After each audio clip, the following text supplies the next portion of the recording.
राम जय। नमस्कार, एक बार फिर से स्वागत है आप सभी का आपके अपने ही परिवार, आपके अपने ही चैनल हनुमान सिंह परिवार में। आशा करते हैं दोस्तों कि परम प्रभु श्री हनुमान जी और पूजनीय बाबा नीम करौली महाराज जी आप सभी भक्तों पर असीम कृपा सदैव बनाए रखें और आपके जीवन का बहुत ही उचित मार्गदर्शन भी करते रहें। दोस्तों, बाबा नीम करौली महाराज जी वास्तव में अद्भुत ऊर्जा हैं। जो भी भक्त उनसे जुड़ा, जो भी मनुष्य उनका सानिध्य पाया या जिसने भी उनको जाना, उन सभी का हृदय परिवर्तित होकर ममतामयी हो गया, करुणामयी हो गया, प्रेममय हो गया। महाराज जी के सानिध्य का यही प्रभाव रहता है कि मनुष्य सर्वप्रथम द्रवित हो जाता है। उसका ठोस आकार स्वतः पिघल कर एक धारा में परिवर्तित हो जाता है, जिसके बाद वह जीवन भर एक लय में चलता रहे। वैसे ज्ञान देने वाले गुरु तो अनेक हुए, लेकिन एक ऐसे गुरु जो बिना किसी के जीवन में कोई परिवर्तन लाए उसके हृदय को पूर्ण परिवर्तित कर देते हैं, ऐसे हैं बाबा नीम करौली महाराज जी।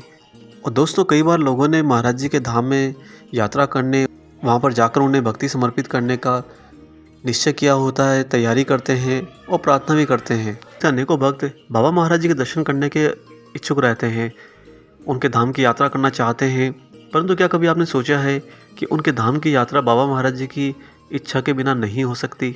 जी हाँ, बिल्कुल। महाराज जी के धाम की यात्रा जब भी आप करेंगे, उनका कोई भी धाम ले लीजिए, चाहे वृंदावन, चाहे कैंची धाम, चाहे दिल्ली का जौनापुर, हर जगह बाबा महाराज जी अपनी ही इच्छा से आपको बुलाते हैं। और जब बाबा महाराज जी बुलाते हैं तब सबसे खास बात यह होती है कि उस पूरी यात्रा का आना जाना रुकना सब जगह सब कुछ प्रबंध महाराज जी स्वयं करते हैं। उनकी इच्छा से प्रकृति सब कुछ गढ़ती है और आप बस उस प्रेम रूपी जलधारा में बहते जाते हैं।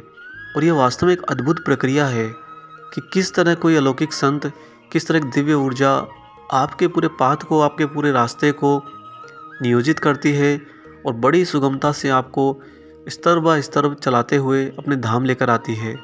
दोस्तों, जिनके धाम की यात्रा में देरी हो उनके लिए एक बहुत ही खास बात है कि कहीं ना कहीं उनके कर्म दृष्टि में, उनके जीवन दृष्टि में, उनके जन्म दृष्टि में कुछ रुकावटें होती हैं, जिन सभी का समाधान बाबा महाराज जी को करना होता है। वह प्रकृति से आपके लिए लड़ते हैं, आपको कैसे भी करके अपने धाम लाया जाए और आपको अपनी ऊर्जा दी जाए ताकि आने वाले जीवन में आप सही से मार्ग पर चलें। होता यह है कि अधिकांशतः मनुष्य जब बहुत दुखी होता है, बहुत जीवन में टूट रहा होता है, तब अपने इष्ट के पीछे पीछे भागता है, उसके नज़दीक जाता है और बुरी तरह से उनके सामने गिड़गिड़ाता है, जिसकी कोई कतई आवश्यकता नहीं, क्योंकि ऐसा मनुष्य फिर स्वार्थी बन जाता है। जैसे उसकी इच्छा पूरी हो वह फिर से अपने ही अहंकार में डूब जाता है, मदहोश हो जाता है और जीवन को भोगने में पता नहीं कितने अनेकों ऐसे कर्म कर जाता है जहाँ पर उन कर्मों की कोई आवश्यकता नहीं थी।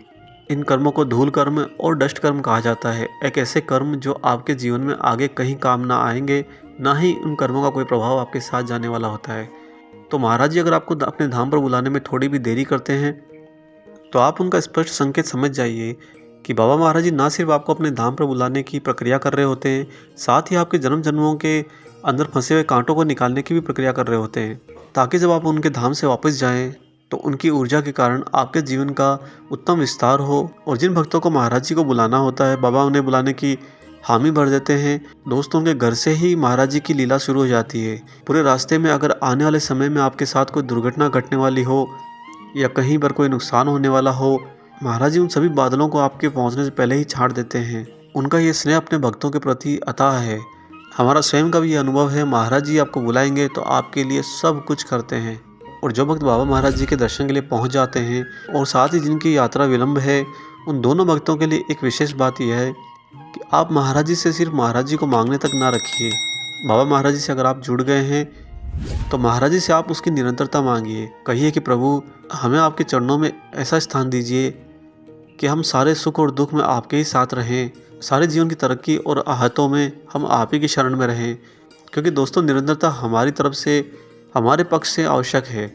महाराज जी को इसकी कोई आवश्यकता नहीं कि उनका भक्त उनके साथ निरंतर रहे या न रहे, वह फिर भी आपके साथ में पूर्ण निस्वार्थ से निरंतर हर समय तैयार रहते हैं।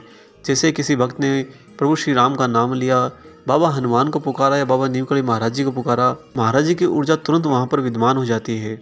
जिस तरह हमारी धरती पर प्रशांत महासागर एक ऐसा महासागर है, इतना अथाह है, जिसकी गहराई आज तक मनुष्य नहीं नाप पाया, उसी तरह से ब्रह्मांड में बाबा नीम करौली महाराज जी प्रेम का एक ऐसा ही प्रशांत महासागर है, जिनके अंदर आपने एक बार डुबकी लगाई तो आपको भले ही तैरना आए ना आए, आपको कभी डूबने नहीं देंगे, फिर भी आप उनकी गहराई कभी नहीं नाप पाओगे। और साथ ही कुछ खास बातें आपसे साझा करना चाहेंगे कि जब भी आप बाबा महाराज जी के किसी भी धाम पर जाने की इच्छा रखें मन में, तो सिर्फ अपनी मांग की तृष्णा के लिए ना जाएं, उसके कुछ ही दिनों पहले अपने आप को संयमित कर लें, शांत कर लें, अपने हृदय से सभी के प्रति सारे विकार निकाल दें और स्वयं की आत्मा को स्थिर करके, उसे शांत करके, प्रसन्न करके कुछ दिन पूर्व राम स्तुति प्रारंभ करें। दिन रात राम जी का स्मरण करें, सिर्फ मांगने की तृष्णा से नहीं, अपितु प्रेम की दृष्टि से। प्रभु श्री राम का निरंतर आप दिन रात जाप करें। उसी राम नाम के जाप करते करते आपका वो दिन आ जाए जिस दिन आपकी यात्रा हो, और वह यात्रा बाबा महाराज जी आपको जिस तरह पवन पुत्र वीर हनुमान अपने प्रभु श्री राम और लक्ष्मण को कंधे पर लेके गए थे, आपकी वह यात्रा वैसे ही सुगम हो जाएगी। आपको एहसास भी नहीं होगा कि आप इतनी दूरी तय करके बाबा महाराज जी के दर्शन करने पहुंच गए हैं। वहाँ से लौटने के बाद भी राम नाम के स्मरण को अपने जीवन में अपना लीजिए, क्योंकि दोस्तों जब हम हनुमान जी का आह्वान करते हैं तो राम नाम के कारण वो दौड़े तो चले आते हैं, लेकिन उनके आने के बाद अगर आपने राम नाम को नहीं अपनाया और त्याग दिया तो वो जाते भी देर नहीं लगाते, और उनके जाने की गति तो इतनी तीव्र है कि सूर्य की किरणें भी उनका पीछा नहीं कर पाती। अतः जो भी धाम की यात्रा कर रहे हैं या करने वाले हैं, आप सभी को बहुत सारा प्रेम, बहुत सारा स्नेह, बहुत अच्छे से यात्रा करिए। आशा करते हैं दोस्तों आपको वीडियो पसंद आया हो। वीडियो अगर अच्छा लगा तो जाते जाते इसे लाइक ज़रूर कर दीजिएगा।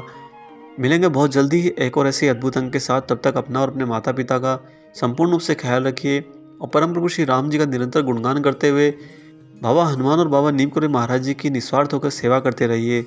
जय सिया राम।